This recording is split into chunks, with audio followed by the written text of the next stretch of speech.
Good morning students. Welcome to online teaching session. Today we are study about earthquake. What is earthquake? Earthquake म्हणजे काय तुम्हाला माहीत आहे. earthquake म्हणजे भूकंप. आपण काही वेळेला बऱ्याच जणांनी अनुभव पण घेतला असेल की earthquake म्हणजे काय किंवा भूकंप कसा होतो. तर त्याचा आपण डिटेल स्टडी आजच्या लेक्चरला करणार आहोत. तर पहिली आपण त्याची डेफिनेशन बघूया. Definition of the earthquake. An earthquake is a sudden movement within the crust of the earth caused by vibrations or tremors or shaking of ground. आता अर्थक्वेक म्हणजे काय? It is a sudden movement, म्हणजे पटकन होणारी जी movement आहे. कुठे? तर अर्थच्या क्रस्टमध्ये. अर्थच्या क्रस्टमध्ये जी काही सडन मुवमेंट होते, कशामुळे होते? आता ह्याचे कॉजेस, जी काही कॉज आहेत ते कशामुळे? एकतर व्हायब्रेशन्स तयार होतात, एकतर ट्रिमर्स किंवा लहरी तयार होतात, किंवा शेकिंग ऑफ द ग्राउंड, किंवा ग्राउंड काय होतं? हलतं, म्हणजे त्याच्यामध्ये मुवमेंट होते. त्यामुळे जे येणारे इफेक्ट्स आहेत त्याला आपण काय म्हणतो? अर्थक्वेक म्हणतो. परत एकदा डेफिनेशन बघूया. An earthquake is a sudden movement within the earth crust caused by vibrations or tremors or shaking of the ground. ठीक आहे. अर्थक्वेक म्हणजे काय? अशा मुवमेंट्स की ज्या अर्थ क्रस्टमध्ये घडतात. कशामुळे? तर व्हायब्रेशन्समुळे किंवा ट्रिमर्समुळे किंवा शेकिंग ऑफ द ग्राउंडमुळे. A detailed knowledge of earthquake is therefore required to understand these major geohazards activities.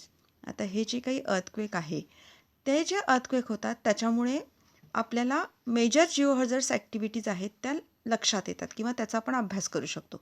म्हणजे ज्या काही भूगर्भामध्ये हालचाली होतात त्याचे इफेक्ट सगळे काय होत आहेत? आपल्या पृथ्वीवर होत आहेत, अर्थवर होत आहेत.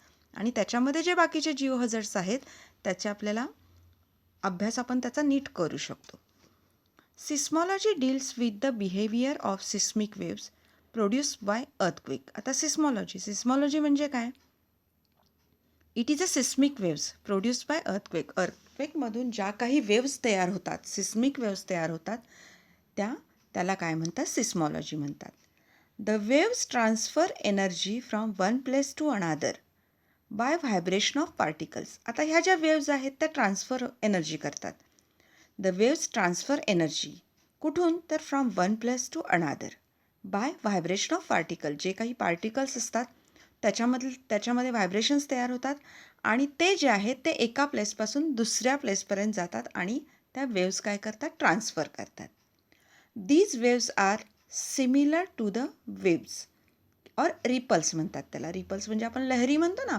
समुद्राच्या काठावर जर आपण बघितलं तर वाळू ज्या पाण्यामुळे पाणी जे सरफेसकडे येत असतं, म्हणजे वाळूच्या किनाऱ्यावर जे येतं त्याच्याप्रमाणे लहरी तयार होतात, त्याला रिपल म्हणतात.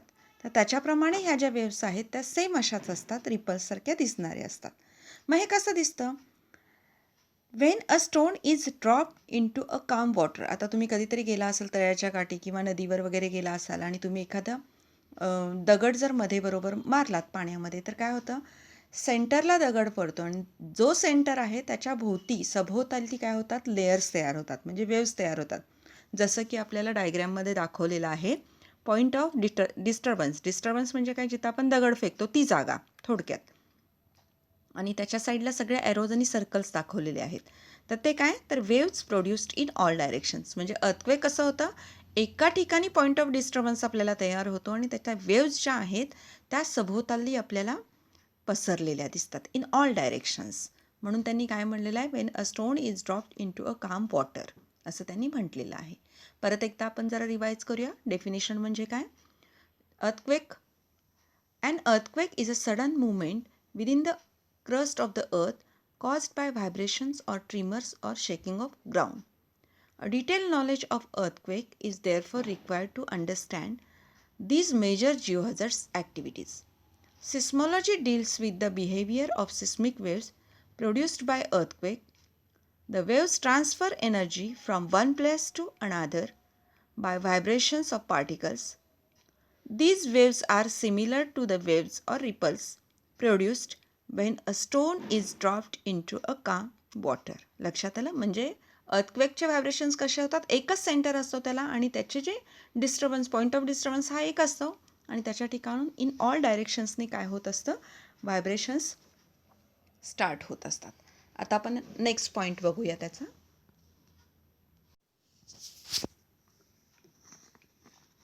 Mainly two types of particle motions means oscillations occurs in these waves. आता ह्या वेव्समध्ये तिथे काय दोन प्रकारचे पार्टिकल मोशन्स दिसतात. ऑसिलेशन म्हणजे काय, एका ठिकाणाहून परत त्याच ठिकाणी आपली पोझिशन गेले त्याला एक ऑसिलेशन म्हणतात. ठीक आहे. Mainly two types of particle motions oscillations occurs in these waves. When the particles oscillate perpendicular to the direction of propagation, such waves are termed as transfer waves. आता ह्याच्यामध्ये दोन प्रकारचे वेव्स आपण बघितलेले आहेत. एक आहे ट्रान्सफर वेव्स आणि दुसरे आहेत लॉन्जिट्युडनल वेव्स. आता ट्रान्सफर वेव्स म्हणजे काय, when the particle oscillate perpendicular, ज्या वेळेला एखादा पार्टिकल ऑसिलेट म्हणजे मुवमेंट करत असतो perpendicular to the direction of propagation. आता प्रपोगेशन म्हणजे काय, एखादी ॲक्शन जी वाईडली स्प्रेड होत असते म्हणजेच वेव्स. याचा अर्थ काय, वेव्स ज्या काही वेव्स असतात त्याला परपेंडिक्युलर असते to the direction of propagation, such waves are termed as transfer waves. परत एकदा बघा, when the particle oscillate perpendicular to the direction of propagation, such waves are termed as transfer waves. लक्षात आलं. And when the oscillations are parallel to the propagation are termed as longitudinal waves. दोन प्रकारचे waves बघितले आपण. पहिले बघितले transfer waves आणि दुसरे बघतोय लॉन्जिट्युडनल वेव्स. आता जे काही ट्रान्सफर वेव्स आहेत ते काय आहेत, परपेंडिक्युलर आहेत डायरेक्शन ऑफ प्रपोगेशनला. आणि लॉन्जिट्युडनल वेव्स कसे आहेत, ते पॅरलल आहेत प्रपोगेशनला. परत एकदा आपण दोन्हीच्या डेफिनेशन बघूया. When the particle oscillate perpendicular to the direction of propagation, such waves term as transfer waves. And when the oscillations are parallel to the propagation are term as longitudinal waves.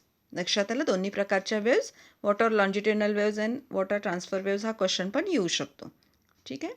And earthquake produces similar kind of waves in the earth crust with the transfer waves known as secondary waves or S waves. आता S waves आणि P waves हे दोन प्रकारचे waves तयार होतात किंवा त्याला नाव दिलेलं आहे दोन टाईप्सचे.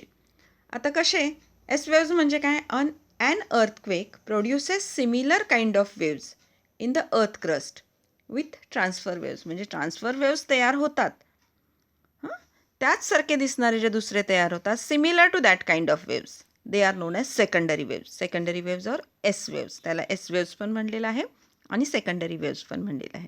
परत एकदा बघा सेकंडरी वेव्सची definition. And earthquake produces similar kind of waves in the earth crust with the transverse waves known as secondary waves और S waves. And the longitudinal waves are primary waves. आणि जे काही लॉन्जिट्युडनल आहेत त्याला काय म्हणलेलं आहे, primary waves or P waves. म्हणजे ट्रान्सफर आहेत, ट्रान्सफर वेव्ज आहेत त्याला एस म्हटलेलं आहे आणि जे लॉन्जिट्युडनल वेव्ज आहेत त्याला काय म्हटलेलं आहे, पी वेव्ज म्हटलेलं आहे. अशा तऱ्हेने टू टाईप्स ऑफ वेव्ज आपण इथं बघितलेले आहेत. First one transverse waves or S waves किंवा सेकंडरी वेव्ज, आणि जे लॉन्जिट्युडनल वेव्ज आहेत त्याला primary waves or P waves म्हटलेलं आहे. Origin of earthquake, next point बघतोय आपण, origin of earthquake. Origin of अर्थक्वेकमध्ये तुम्हाला 3 डायग्राम दाखवलेले आहेत इथं. पहिल्यामध्ये नो स्ट्रेस कंडिशन म्हणून दाखवलेलं आहे. पहिली जी डायग्राम आहे त्याच्यामध्ये बघितलात तर त्याच्यामध्ये नो स्ट्रेस म्हणजे नॉर्मल दाखवलेलं आहे ते. ठीक आहे. त्याच्यानंतर जे दुसरं दाखवलेलं आहे त्याच्यामध्ये elastic strain store under the strain. लक्षात आलं, म्हणजे त्याच्यामध्ये इलॅस्टिसिटी तयार केलेली आहे, स्टोअर केलेली आहे असे दाखवलेले आहे. त्याच्यामध्ये 2 ॲरो दाखवलेले आहेत, एक अपसाईड दाखवलेला आहे आणि डाऊन साईडला एक दाखवलेला आहे. म्हणजे त्याच्यामध्ये काय होतं, काय प्रोसिजर होती ते एक्झॅक्ट आपण नंतर बघूया, आधी डायग्राम स्टडी करूया. रिलीज ऑफ इलॅस्टिक स्ट्रेन, आणि मग त्याच्यानंतर काय होतं, जी स्ट्रेन असते ती रिलीज होते आणि त्याच्यामध्ये इलॅस्टिक स्ट्रेन आहे ती रिलीज होते आणि मग त्याच्यामध्ये एक ब्लॉक वरती गेलेला दाखवला आहे आणि एक ब्लॉक काय केलेला आहे, खाली गेलेला दाखवलेला आहे. बरोबर आहे. आता आपण एक्झॅक्ट काय प्रोसिजर होती ते त्याच्यामध्ये बघूया.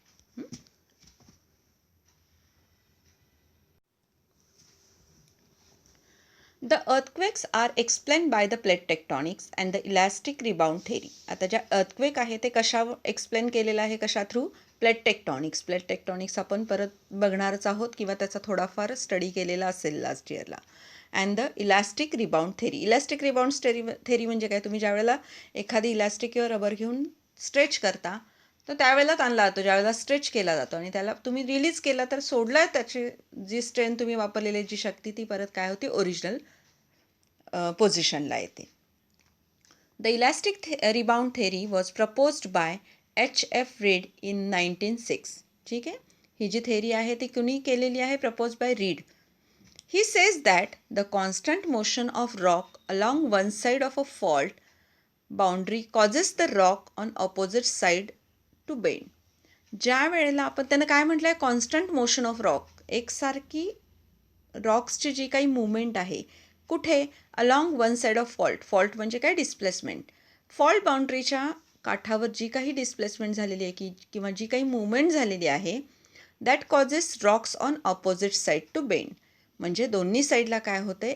अपोजिट साईडला रॉक काय होतो? अलॉंग द फॉल्ट त्याची मुवमेंट होत असते बेंड होण्यासाठी. The bending building up of elastic energy which is created when a rock is deformed elastically light stretch rubber bend. म्हणजे ज्या वेळेला ही मुवमेंट होते तर ती मुवमेंट कशी होते? ज्यावेळेला आपण एखादा हातात रबर घेतो आणि जो ताणवतो त्यावेळेला जी इलॅस्टिसिटी होते त्यावेळेला काय होतं? तसंच सेम रॉकमध्ये होतं आणि ओरिजिनल न होता ते काय होतात? ज्या ठिकाणी फॉल्ट प्लेन आहे त्याच्यापासून ती डिस्प्लेसमेंट तयार होते. म्हणजे ते हल्ले जातात, मुवमेंट वर किंवा खाली. जसं आपण मगाच्या डायग्राममध्ये डाऊन ॲरो आणि अप ॲरो दाखवलेला आहे तशामध्ये मुवमेंट होते. When the elastic limit is exceed the rock breaks at the weak point along the fault plane. बरोबर आहे, म्हणजे ज्या वेळेला ही इलॅस्टिसिटी लिमिट संपते त्यावेळेला काय होतं? रॉक ब्रेक होतो. कुठून? तर त्याचे जे काही वीक पॉईंट्स आहेत, जे त्या वीक प्लेन आहेत म्हणजे कमकुवत जिथं आहेत पॉईंट्स, तिथून काय होतो? तो रॉक ब्रेक होतो अलॉंग द फॉल्ट प्लेन. मग तिथं डिस्प्लेसमेंट फॉल्ट असल्यामुळे तिथे डिस्प्लेसमेंट होते आणि डिस्प्लेसमेंट असल्यामुळे तिथे वीक प्लेन ॲटोमॅटिक असतात. Points along the fault plane known as focus of the earth. मग फोकस ऑफ द अर्थ म्हणजे काय? ज्या ठिकाणी when the elastic limit is exceed the rock breaks at the weak point along the fault plane known as focus of the earth. The broken part spring back into their original position. जो काही broken part आहे तो परत original पोझिशनला येतो, तो तुटतो तिथं आणि परत ओरिजिनल पोझिशनला येतो. The energy release by slippage cause earthquake vibration. मग जी काही एनर्जी त्याच्यामधून रिलीज होते ती काय होते? Earthquake vibration. म्हणजे अर्थक्वेकचे जे काही व्हायब्रेशन्स आहेत, जे काही वेव्ज आहेत, जे काही आपल्याला लहरी जाणवतात त्या काय होतात? तिथून रिलीज होतात. लक्षात आलं?